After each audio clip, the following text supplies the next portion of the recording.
नमस्कार, स्वागत है आप सभी का। आप देख रहे हैं एनएमएफ न्यूज। आपके साथ मैं हूं नम्रता चौधरी। हमारे देश का प्रत्येक व्यक्ति इस वक्त पीओके वापस ले ले मोदी सरकार और पाकिस्तान को खदेड़ कर भगा दिया जाए, इस तरह की बातें कर रहा है। लेकिन क्या आपने कभी सोचा है कि हमारे देश के ऐसे कितने राज्य हैं जहां पर मतलब ये समझ लीजिए सेपरेटिस्ट वाली जो सोच है वो आगे बढ़ रही है, या फिर कितने जिलों की डेमोग्राफी चेंज हो रही है। और ये डेमोग्राफिक चेंज ही है जो कहीं ना कहीं हम सबको बांटने का काम कर रहा है। लेकिन फिर भी आप और मैं जब एक जगह पर खड़े होंगे तो पीओके का जिक्र करेंगे, मतलब हमें चिंता है, उसकी चिंता होना लाजमी है। अश्वनी जी मेरे साथ मौजूद है, सुप्रीम कोर्ट के वकील हैं। स्वागत है सर आपका। धन्यवाद। अश्वनी जी, चिंता होना लाजमी है, लेकिन अपने राज्यों के साथ जो हो रहा है उनको जो अलग से काटने की, उनमें जो अलगाववाद की जो सोच पैदा की जा रही है, वहां का जो डेमोग्राफिक चेंज हो रहा है, उस पर कोई बात करने को तैयार क्यों नहीं है? देखिए नम्रता जी, पीओके लेना चाहिए, इस समय पूरे देश में एक माहौल बना हुआ है। सब लोग कह रहे हैं हाँ जी पीओके ले लेना चाहिए। लेकिन सवाल ये है कि क्या पीओके में जो लोग रह रहे हैं वो भी कह रहे हैं हमें भारत में आना है? क्या वो भारत में आने की डिमांड कर रहे हैं, वहाँ कोई जुलूस निकाल रहे हैं, वहाँ कोई यात्रा निकाल रहे हैं, या वहाँ सोशल मीडिया के वहाँ के पीओके के लोग लिख रहे हैं कि हाँ हमको भारत में आना है? अगर वो पीओके पाकिस्तान के कब्जे में रह के खुश हैं वहाँ के लोग, तो लेना चाहिए कि नहीं लेना चाहिए, ये हमारे नीति निर्माता हैं या हमारे जो बाकी बुद्धिजीवी होते हैं करें। दूसरी बात, पीओके आतंकवाद का गढ़ बना हुआ है, पीओके आतंकवाद का अड्डा है। अल्टीमेटली जितने पीओके में मदरसे बने हुए हैं, जितने पीओके में मरकज़ें हैं, या जो पीओके में मुल्ला मौलवी बैठे हैं, वो वहाँ से आतंकवाद को प्रमोट कर रहे हैं। तो क्या हम पीओके में लेने से पहले वहाँ के जो आतंकवाद को प्रोटेक्ट करने वाले मदरसे उनको गिरा देंगे, उसके बाद पीओके को लेंगे, या हम मदरसों के साथ पीओके को लेंगे? मतलब उन बीमारियों के साथ वापस हाँ, या उन बीमारियों को वहीं खत्म छोड़ के आएंगे। जो पीओके में मुल्ला मौलवी पाकिस्तान के लिए बैठे हैं, काम कर रहे हैं, उनको हम खदेड़ेंगे तब पीओके लेंगे, या हम पीओके लेते समय उनको भी वापस ले लेंगे? जो पीओके में मरकज़ें बनी पड़ी हुई हैं, जो आतंकवाद का सुरक्षित ठिकाना है, क्या हम उनको गिराएंगे, वहाँ बुलडोजर चलाएंगे फिर लेंगे, या हम ऐसे पीओके लेंगे? मैं इसलिए कह रहा हूँ, अगर पीओके लेने से भारत को लाभ है तो जरूर लेना चाहिए। लेकिन अगर पीओके लेने के बाद हमारी समस्या और बढ़ रही हो, हमारा बजट और बढ़ रहा हो, हमें और ज़्यादा सेना लगानी पड़ रही हो, हमें और ज़्यादा वहाँ पे पुलिस फोर्स लगानी पड़ रही हो, तो लेने के पहले मुझे लगता है पहले साफ सफाई कर लेना चाहिए। और वो इसलिए भी ज़रूरी है कि आज पीओके हमारे पास नहीं है। आज अगर हम वहाँ के मदरसों को गिरा देंगे तो भारत का कोई बुद्धिजीवी कम से कम बोलेगा नहीं। जैसे ही पीओके भारत के अंदर आएगा, फिर हम वहाँ मदरसा गिराएंगे तो यहीं सुप्रीम कोर्ट में 10-20 लोग खड़े हो जाएंगे और पीआईएल भी फाइल हो जाएगी। अगर आज जो आतंकवाद के ठिकाने, वहाँ जो मरकज़ें बनी हैं, या जो पीओके में जमातें खड़ी हो रखी हैं, जमातियों का अच्छा खासा ठिकाना हो रखा है। भाई पीओके है कश्मीर का हिस्सा, बढ़िया एकदम बड़ी अच्छी हवा, अच्छा पानी, बढ़िया शुद्ध वहाँ पे फल मिलता है, सब कुछ मिलता है। एक तरीके से जो पीओके वो स्विट्जरलैंड, कैसे ये पूरा कश्मीर ही हमारा स्विट्जरलैंड जैसा है। तो वहाँ पे जो आतंकवादी, जिहादी, उन्मादी बैठे हुए हैं, जो वहाँ पे सब कुछ वहाँ से कंट्रोल कर रहे हैं, अगर उनको साफ किए बिना हम भारत में पीओके को ले लेंगे तो हमारे लिए, मेरा व्यक्तिगत मानना है कि हम समस्या बढ़ाने वाले हैं, हमारे लिए समस्याएं बढ़ेंगी। समस्या पीओके लेना चाहिए, लेकिन पहले पीओके की साफ सफाई कर देना चाहिए। पहले वहाँ के जिहादी अड्डे नष्ट हो जाएं, पहले वहाँ के जितने आतंकवादी अड्डे हैं नष्ट हो जाए, जितनी वहाँ की मरकज़ें हैं उनको नष्ट कर दिया जाए, जितनी वहाँ पे मदरसे बने हैं उनको पहले ख़त्म किया जाए, जितने वहाँ के मुल्ला मौलवी बैठे हैं पहले उनको पकड़ के जेल में डाला जाए, या उनको ऐसी व्यवस्था किया जाए कि मजबूर होकर डर के मारे वो भाग जाएं पीओके छोड़ के। जब तक ये नहीं करेंगे, हम ले लेंगे, फिर ये हुआ भाई इलेक्शन कराओ, जैसे कश्मीर में मांग हुई ना इलेक्शन कराने की, क्या पता सुप्रीम कोर्ट पीआईएल हो जाए, भाई पीओके आ गया तो पीओके अल्टीमेटली आएगा तो कश्मीर का पार्ट हो जाएगा, कश्मीर का पार्ट होगा, जब कश्मीर में इलेक्शन होगा तो पीओके में इलेक्शन होगा। अब सवाल ये है कि अगर पीओके में रहने वालों की सोच कश्मीर के साथ रही, तब तो वो फिर आतंकवादियों को वोटिंग करेंगे। अल्टीमेटली हमारे इस समय पार्लियामेंट में 2 अलगाववादी आके बैठे हुए हैं, एक पंजाब से अलगाववादी है वो सांसद बन गया, एक कश्मीर का अलगाववादी है वो सांसद बन गया, जो हमेशा आतंकवादियों के पक्ष में बोलता था, वो बन चुका है, इंजीनियर राशिद नाम है। तो ऐसे ही पता चला अभी तो एक अलगाववादी आके हमारे संसद में पहुंचा है, पीओके हमने ले लिया, पता चला 2 और अलगाववादी आके हमारे संसद में पहुंच गए, तब क्या होगा? फिर तो अलगाववादियों की बात बोलने वाले और ज्यादा हो जाएंगे। फिर पता चला वो अलग एक झंडा उठा के शुरू कर दें, यूएन में भी हमारी बदनामी कराएंगे, इंटरनेशनल मीडिया के सामने हमारी बदनामी कराएंगे।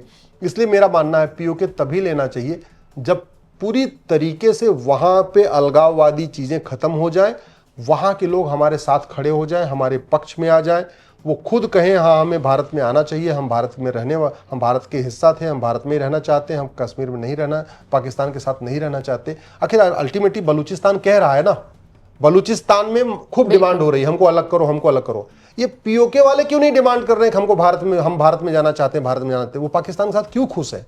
बलूचिस्तान वाले तो खुश नहीं है, तो फिर ये पीओके वाले क्यों खुश हैं? इसको हमें सोचना पड़ेगा। नहीं, और मेरे को लगता है जब ये भारत पाकिस्तान के बीच युद्ध जैसे हालात हुए तो कुछ लोगों ने इंदिरा गांधी का जिक्र किया, उस वक्त का भी हमें वो दौर याद करना होगा कि वहां के लोग भी चाहते थे कि हम अलग हो, अलग देश बने, और कुछ तो यहां आ गए थे भारत में कि हमें बचा लीजिए। तो लोगों पे भी डिपेंड करता है अश्वनी जी। नहीं, जहां तक इंदिरा गांधी की बात कर रही हैं, बांग्लादेश को बनवाने में कम से कम हमारे 20,000 जवान बलिदान हुए, 20,000 हमारी बहन बेटियों का सिंदूर उजड़ा, तब जाके बांग्लादेश बना। और उस बांग्लादेश में आज हिंदुओं की क्या स्थिति है? हमने खूब जैसे आज हम बलूचिस्तान का सहयोग कर रहे हैं, हम चाहते हैं बलूचिस्तान अलग हो जाए, ठीक यही ज्वार, यही खुमार, यही हमने उस समय 1970-71 में सोचा और अपनी सेना भेज दिया हमने बांग्लादेश बनवाने के लिए, और 20,000 हमारे जवान बलिदान भी हुए।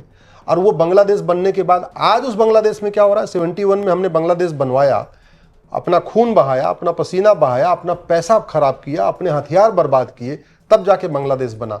और आज 50 साल, अभी 50 साल बीता है, 50 साल के बाद वहाँ हिंदुओं की हत्या हो रही है, हिंदू लड़कियों को उठाया जा रहा है, मंदिरों को बंद कराया जा रहा है, मंदिरों में नमाज पढ़ाई जा रही है, हिंदुओं के जितने उद्योग व्यापार थे उन पर कब्जा हो गया बांग्लादेश के, हिंदुओं की जितनी दुकान मकान थे उन पर कब्जा हो चुका है, हिंदू घरों को जलाया जा रहा है। अभी 50 साल पहले बनवाया था, तो एक बार हमें यह भी समझना पड़ेगा। दूसरा, जब हमने बांग्लादेश को अलग कराया ही था, बांग्लादेश परेशान था, तो मुझे समझ में नहीं आ रहा है वो हमने जो चिकन नेक जो अपना सिलीगुड़ी जलपाईगुड़ी वाला उसको चौड़ा क्यों नहीं कर लिया? सब लोग इंदिरा गांधी की बात कहते हैं, भाई ठीक है, इंदिरा गांधी ने 1971 में दुर्गा रूप धारण किया और बांग्लादेश को बनवा दिया। मुझे समझ में नहीं आ रहा, मतलब फ्री में 20,000 सैनिकों को मरवा देना, अपना हजारों करोड़ रुपए खर्च करवा देना एक देश को बनवाने में, और उसके बदले कुछ न लेना, ये कौन सा दिमाग वाली बात है? मैं तो नहीं मानता कि बहुत अच्छा उनका निर्णय था।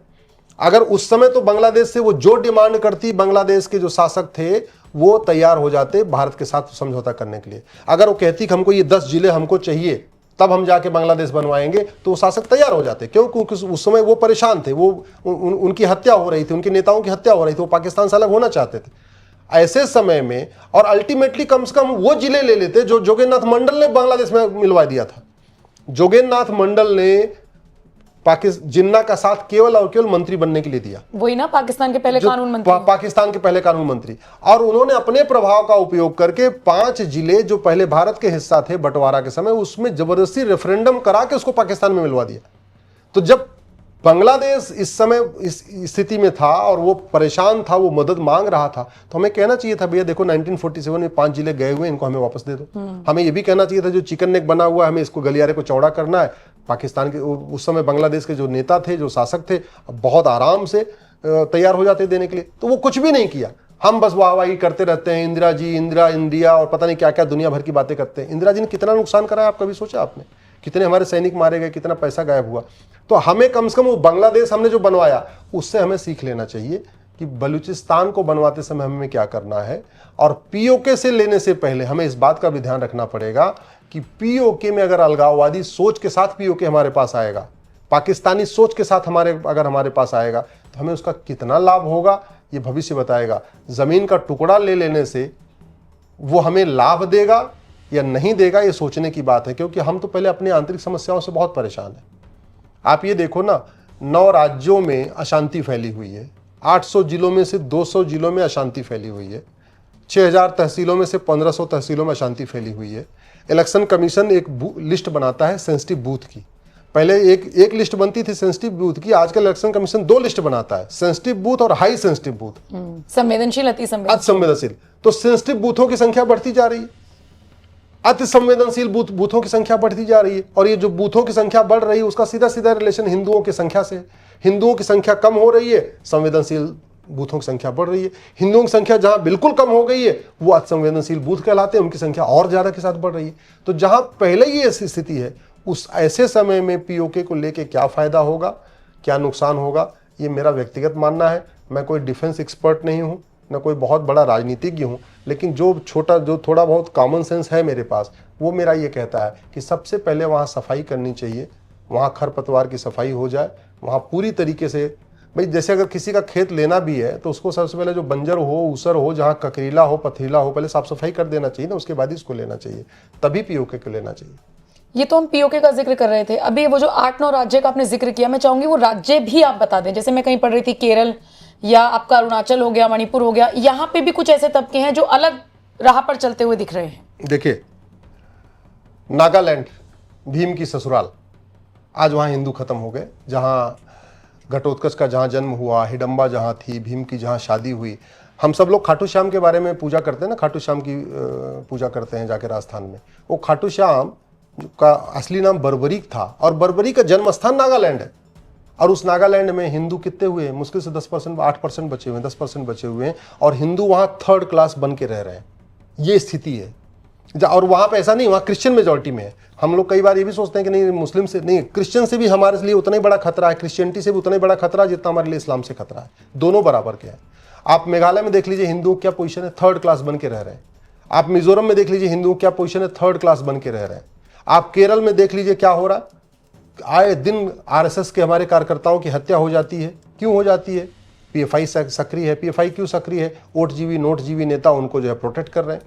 तो डेमोग्राफी बदल रही है तो अपराध बढ़ रहा है, डेमोग्राफी बदल रही है तो जिहाद बढ़ रहा है, डेमोग्राफी बदल रही है अराजकता बढ़ रही है, डेमोग्राफी बदल रही है मजहबी उन्माद बढ़ रहा है, डेमोग्राफी बदलने के कारण हिंदुओं का पलायन बढ़ रहा है। और डेमोग्राफी बदलने का जो कारण है वो है लब जिहाद, लैंड जिहाद, ड्रग जिहाद, घुसपैठ जिहाद, धर्मांतरण जिहाद, जनसंख्या जिहाद।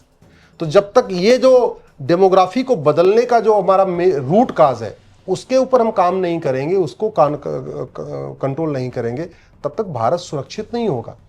आज की डेट में अभी गृह मंत्रालय का आंकड़ा है 2019 से 2021 में 13.5 लाख बहन बेटियां भारत में गायब हुई हैं। इसका मतलब एक साल में लगभग 4.25 लाख। वो आंकड़ा अब लगभग 5 लाख पहुंच चुका है।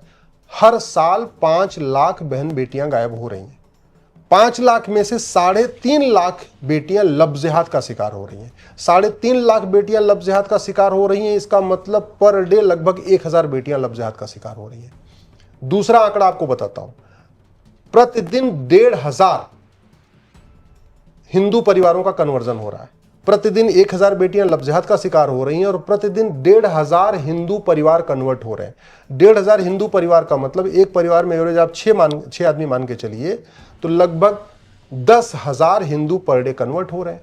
तो इसके कारण भी भारत की डेमोग्राफी तेजी के साथ बदली, हिंदू कम हो रहे हैं। घुसपैठिए 6 करोड़ पहले आ चुके हैं, जो यहाँ आ गए हैं वो जनसंख्या विस्फोट कर रहे हैं। घुसपैठिए सारा डॉक्यूमेंट भी बनवा लिए हैं। तो ये जो जिसके कारण भारत लगातार हिंदू सिकुड़ रहा है उस पे काम नहीं हो रहा है। और मैं फिर से कहता हूं, ये संविधान, भारत सेकुलर इसलिए नहीं है कि संविधान कहता है, भारत सेकुलर इसलिए है क्योंकि हिंदू बहुसंख्यक है। जिस दिन इस भारत में 50% हिंदू हुए देश में, उस दिन ये संविधान नहीं बचेगा। जिस दिन हिंदुओं की संख्या 50% हुई, लोकतंत्र खत्म हो जाएगा। जिस दिन हिंदुओं की संख्या 50% हुई, ये सबका साथ सबका विकास, वसुधैव कुटुंबकम, नारी तू नारायणी, सर्वमंगल मांगल्ये, ये सब खत्म हो जाएगा। फिर यहाँ एक नई कहानी होगी। और जहाँ जहाँ हिंदू 50% हुए हैं वहाँ स्थिति देख लीजिए। केरल में हिंदू कम हो गए, केरल की स्थिति देख लीजिए। मणिपुर में हिंदू कम हो गए, मणिपुर की स्थिति देख लीजिए। कश्मीर में हिंदू कम हो गए, कश्मीर की स्थिति देख लीजिए। नागालैंड में हिंदू कम हो गए, वहाँ की स्थिति देख लीजिए। मेघालय में हिंदू कम हो गए, वहाँ की स्थिति देख लीजिए। मिजोरम में हिंदू कम हो गए, वहाँ की स्थिति देख लीजिए। अरुणाचल में हिंदू कम हो गए, वहाँ की स्थिति देख लीजिए। हिंदू जो घट रहे हैं शायद उसको भी ऊपर काम नहीं हो रहा है, बाकी सब चीजें हो रही है।